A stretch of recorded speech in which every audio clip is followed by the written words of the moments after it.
Hello les voyageurs!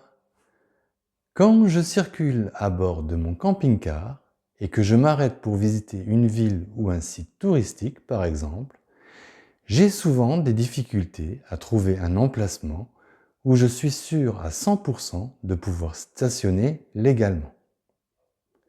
De la même manière, après une journée de route et quand je pense avoir enfin trouvé le spot idéal en pleine nature pour bivouaquer, une question me préoccupe. Ai-je vraiment le droit de passer la nuit là sans risquer de me faire déloger par les forces de l'ordre? Dans cette vidéo, nous allons voir ce que dit concrètement la loi. Ensuite, je vous donnerai quelques conseils pour trouver l'endroit idéal pour faire étape en toute légalité. Alors, prêt pour l'aventure? Générique.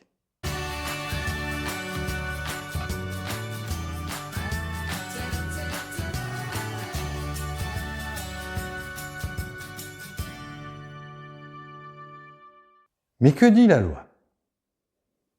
La première des choses à savoir, c'est que légalement, l'appellation camping-car n'existe pas. Selon le code de la route, qui définit les différentes catégories de véhicules, un camping-car de moins de 3,5 tonnes, même s'il est plus haut et plus long qu'une voiture, est officiellement classé dans la même catégorie que les voitures. La loi est très claire en la matière. C'est la catégorie M1, VASP Caravane pour les véhicules les plus anciens. Vérifiez sur votre carte grise, c'est inscrit sur la ligne J.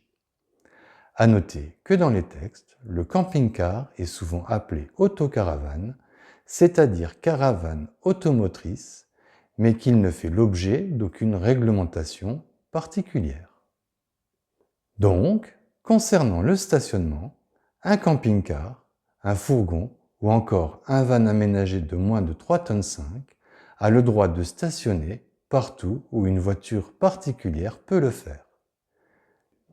Bien évidemment, il faudra tenir compte du gabarit de votre véhicule, mais légalement, sachez que la seule condition pour stationner son camping-car en toute légalité est de respecter les règles du code de la route. À savoir que le stationnement ne doit pas être gênant ni dangereux et ne doit pas dépasser 7 jours sur le même emplacement, 3 mois sur un terrain aménagé. La deuxième chose à prendre en considération pour ne pas être dans l'illégalité, c'est de bien distinguer la notion de stationnement de celle de campement. En effet, stationner ne veut pas dire camper. Là aussi, c'est le code de la route qui définit les règles de stationnement. Légalement, un camping-car stationne quand ses 4 roues sont posées sur le sol, sans cale ni vérin, qu'aucune installation ne déborde à l'extérieur du véhicule, comme un marchepied par exemple, un store ou encore un toit relevable. Qu'aucun acte de camping n'est pratiqué, comme le fait d'installer une table et des chaises, d'étendre du linge, d'allumer un barbecue. En clair, si votre camping-car est correctement stationné, sur une place de stationnement matérialisée par un marquage au sol, que vous respectez les panneaux d'interdiction et que vous n'avez sorti ni cale, ni salon de jardin, ni store, alors on ne peut rien vous reprocher. Sachez qu'en plus, que vous êtes légalement autorisé à vous restaurer et à dormir dans votre véhicule, et ceci de jour comme de nuit, à condition de n'effectuer aucune évacuation d'eau sale et de ne produire aucun déchet ni aucune nuisance sonore.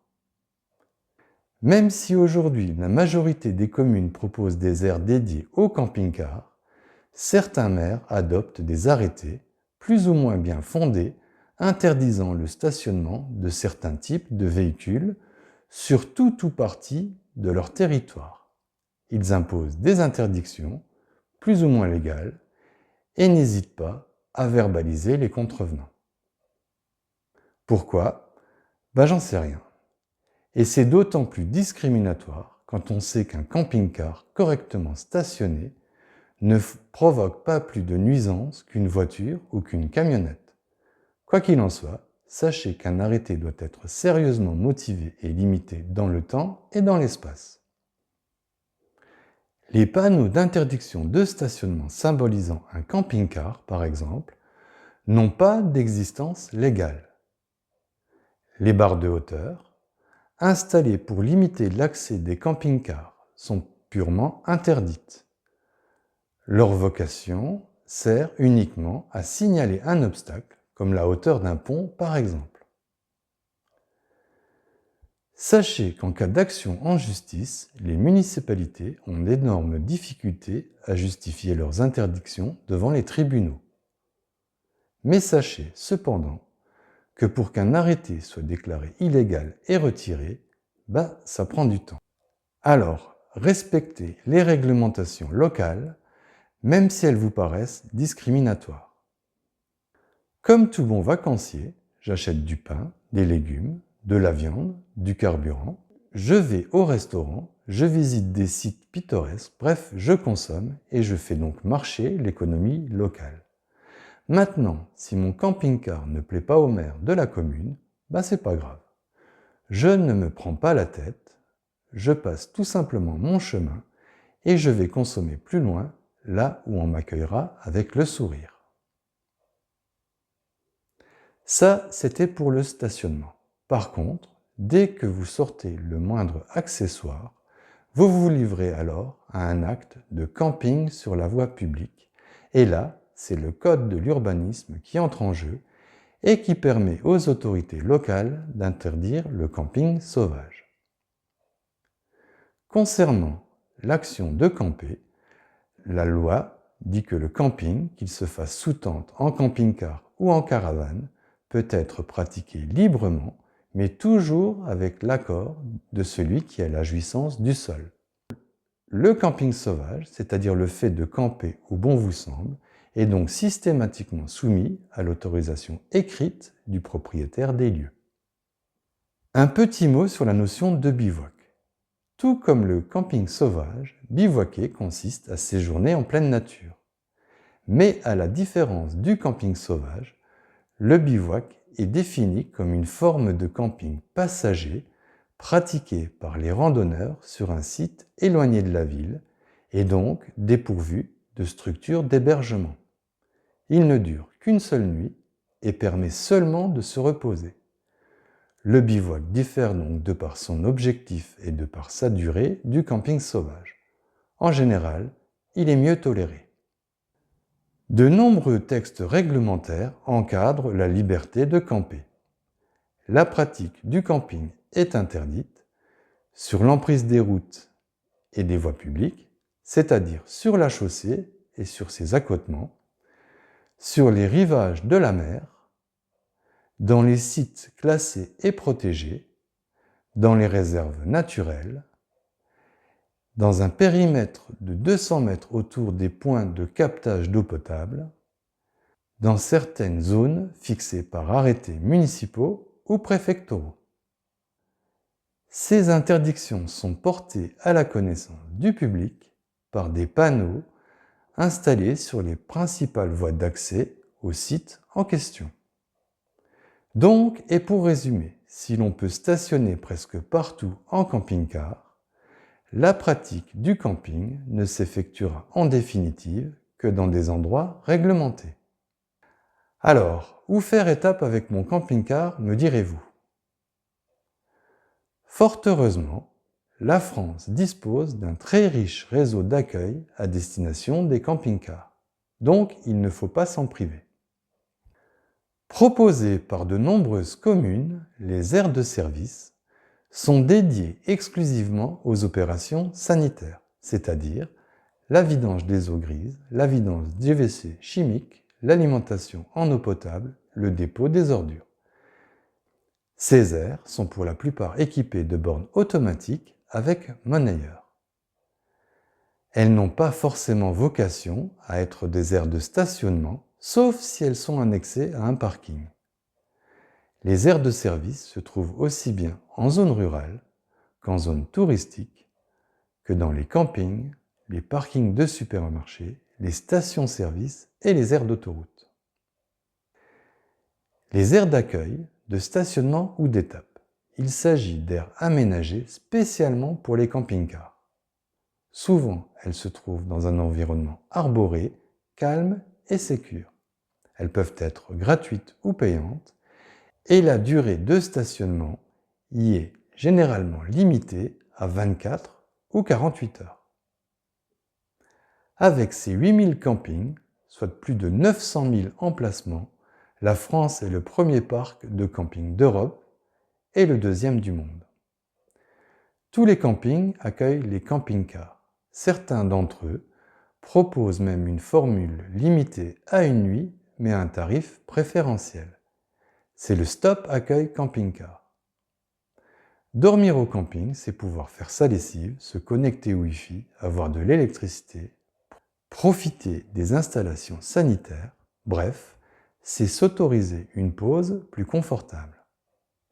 Situés dans des exploitations agricoles en activité, les campings à la ferme proposent eau potable, WC, poubelle, système de branchement électrique, mais surtout de découvrir les spécialités du terroir en goûtant aux produits qu'ils fabriquent. Situés à proximité d'axes routiers importants, les villages étapes proposent un ensemble de services accessibles aux camping-cars, comme des commerces de proximité, des lieux de restauration et des équipements publics. Ça, c'était pour les lieux officiels, mais si vous ne trouvez rien sur votre route, pas de panique, il y a toujours une solution. Lieu insolite mais que l'on trouve dans presque tous les villages, je vous conseille de dormir sur le parking du cimetière. L'endroit est tranquille par définition et l'on peut même généralement s'y dépanner en eau potable. La seule condition est de respecter la quiétude des lieux.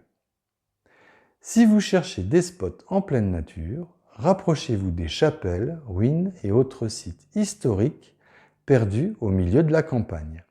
Généralement, il y a toujours un parking où vous pourrez stationner. Avec un peu de chance, il y aura peut-être une aire de pique-nique avec des tables et des bancs, des poubelles et même quelquefois un barbecue. Si vous êtes sur l'autoroute mais que vous ne souhaitez pas la quitter pour rechercher un spot où passer la nuit, vous pouvez toujours vous arrêter sur les aires d'autoroute. Personnellement, et pour des raisons de sécurité, je vous le déconseille. Quoi qu'il en soit, stationnez au plus près de la station-service, dans un endroit éclairé où il y a beaucoup de passages. Bon, c'est bruyant, mais c'est plus sûr. Le seul avantage, à mon avis, des aires d'autoroute, c'est de pouvoir aller au petit coin et de faire une pause en buvant un café. Beaucoup d'enseignes de la grande distribution ont compris l'intérêt économique d'autoriser les camping-caristes à passer la nuit sur leur parking. En effet, après une journée passée sur la route, vous pourrez y refaire le plein de carburant, utiliser la laverie automatique pour faire votre lessive, pendant que vous préparez votre repas, bien au chaud, dans votre véhicule par exemple, passer une nuit sereine sous la protection des vigiles et au petit matin, allez tranquillement petit déjeuner à la cafétéria avant de faire vos courses au supermarché. C'est gagnant-gagnant.